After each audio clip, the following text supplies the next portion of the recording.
Divaldo, uma pessoa que está no papel de esposa numa existência, pode em outra existência ter sido a mãe desse parceiro, ou irmã, ou pode ter sido filha desse parceiro. Então, em várias existências, vários papéis. Mas quando ao retorno ao plano espiritual, como fica esse relacionamento na erraticidade? O amor não é de natureza específica. O Espírito Joana de Ângeles diz que o amor é como uma grande circunferência com um centro. Se nós traçarmos raios, nós devemos formar angulações, o amor fraterno, o amor sexual, o amor paterno e assim por diante. O amor será essa síntese. No mundo espiritual não há esse amor de natureza conjugal, mas o amor profundo das almas afins, que se completam, que nós entenderíamos aqui como um casal perfeito, que na Terra ainda não é possível de encontrar-se. Então, se foi filha, se foi pai, se mudou de postura, será o grande amor solidário da fraternidade, que um dia unirá todas as criaturas dentro do mesmo tom vibratório da afetividade plena.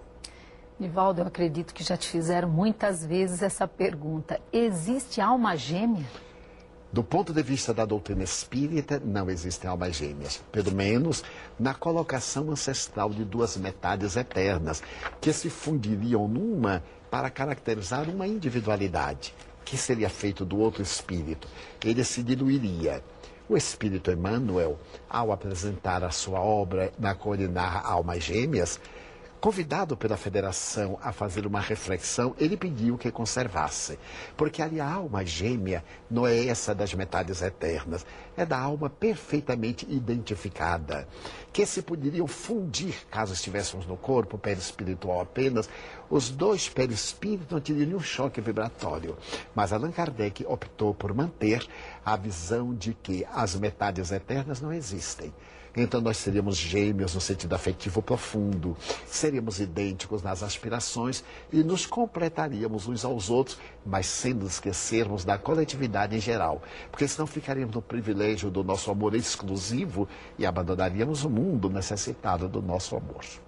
Na novela Alma Gêmea, mostra que a reencarnação ocorre no momento do nascimento da criança. Isso está correto, Divaldo? Do ponto de vista espírita, de forma nenhuma. Algumas doutrinas religiosas assim também estabelecem que a alma é criada no momento em que a criança nasce. Ora bem, se nós examinarmos sob esse ponto de vista, o aborto seria perfeitamente legal, porque estaria eliminando massa e não uma vida espiritual. No momento, como disse, em que o espermatozoide dispara, ele já está sob a influência do espírito, vinculado a ele pelo perispírito. Será este momento do disparar, quando nasce a célula única, que vai agora construir o arquipélago de 100 trilhões de células que vão sendo impressos lentamente. Os karmas, para usar a linguagem convencional, as necessidades, as habilidades, as propostas de evolução, a saúde, a doença, as heranças genéticas que poderão ser estimuladas ou poderão ser detidas. A reencarnação começa no momento da fecundação. Por isso que matar é crime. Divaldo, quando uma criança nasce com uma deficiência, seja física, seja mental ou ambas, isso foi uma escolha dela ou é uma imposição? Podem ser as duas coisas. Eu vejo, por exemplo, o caso de Helen Keller, que foi um exemplo notável da surda muda, que conseguiu comunicar-se em diversos idiomas. Ela era capaz, pelo tato, de reconhecer o rosto de John Fitzgerald Kennedy e descrever-lhe a psicologia. Conseguia identificar cédulas de dólares pelo tato. No caso de Helen Keller e de outros, como Toulouse-Lautrec e tantos outros missionários, penso eu, que eles pediram para vir resgatar antigos débitos, constituindo-se exemplos para a sociedade. No entanto, na grande maioria se trata de uma imposição divina. Desde que o espírito teve o ensejo e repete o erro, ele agora volta na compulsória, porque a lei é de progresso.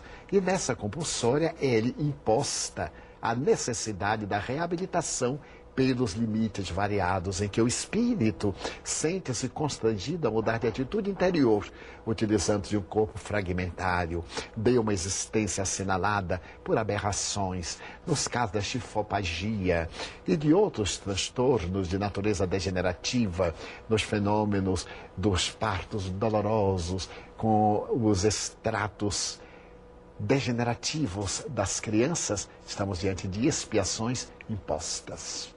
E nesses casos, diante da lei de causa e efeito, como ficam os pais dessas crianças com essas dificuldades, Divaldo? Todos nós estamos interligados. Esses pais que os recebem foram também espíritos que contribuíram para os desastres morais. Quantos pais negligentes? Às vezes eu me pergunto, uma pessoa culta, um casal com um curso universitário, não vê um filho ingressar na droga? É porque não presta atenção ao filho. Ele é responsável porque o filho lhe é emprestado para que ele cuide, para que ele desenvolva as aptidões. Observo muitas vezes caprichos de pais, quando os filhos desejam assumir determinadas posturas, por preconceito, por expressões de vaidade e de presunção, impedem. E esses espíritos fragilizados atiram-se ao suicídio. Eles foram corresponsáveis. Retornam na postura paterno-maternal para receber aquele ser destroçado e juntos expungirem, pelo sofrimento, o desacato à divina lei. E esses pais que sofrem, como você disse agora, e ainda mais, sofrem quando vêm os filhos com depressões, com distúrbios bipolares, com aí os transtornos tão variados dentro da psicologia de hoje.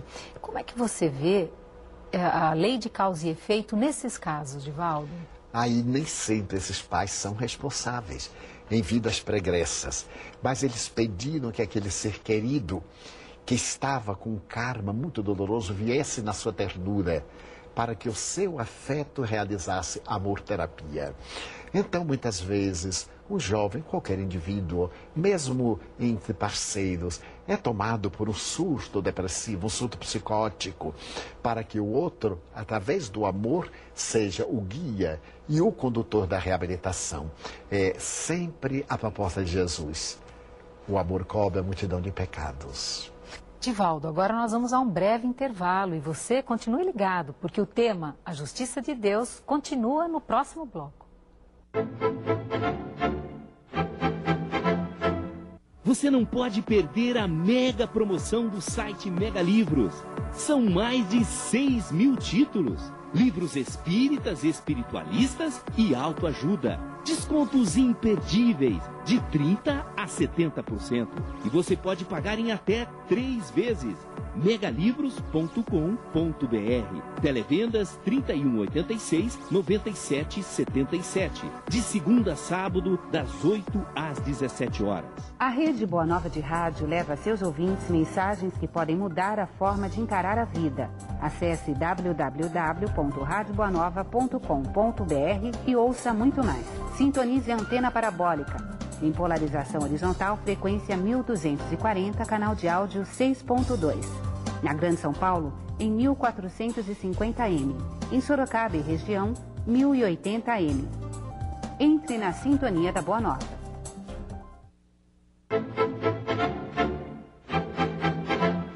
Onde está a justiça de Deus a permitir que mulheres pobres tenham muitos filhos, enquanto outras mulheres com boas condições financeiras não possam engravidar, Divaldo? A divindade propicia recursos, porque nem sempre os bens materiais podem proporcionar a felicidade aos filhos. E quando esses lares menos abastados, até mesmo miseráveis, abrem as portas à reencarnação desses espíritos, estão contribuindo para a grande lei da evolução. Muitos deles sequer conseguem uma vida nobre, ter uma vida saudável, permanecem na miséria. São imposições da divindade para o resgate. E muitos outros que têm os recursos hábeis e não recebem esses filhos, são provas. São pessoas que abortaram, que geraram situações impeditivas e que nascem muitas vezes com distúrbios sexuais muito profundos, como sendo a frigidez, a impotência sexual ou na normalidade. Os seus espermatozoides não conseguem sobreviver. Outros distúrbios do aparelho genital da mulher não facilitam a manifestação da vida. Trata-se de uma prova para esses que não souberam conduzir. Mas eles podem desenvolver a maternidade e a paternidade pelo amor. Filho não é apenas aquele que nós procriamos. No meu caso em particular, 672 crianças passaram pelo lar. Algumas eu registrei como filhos biológicos.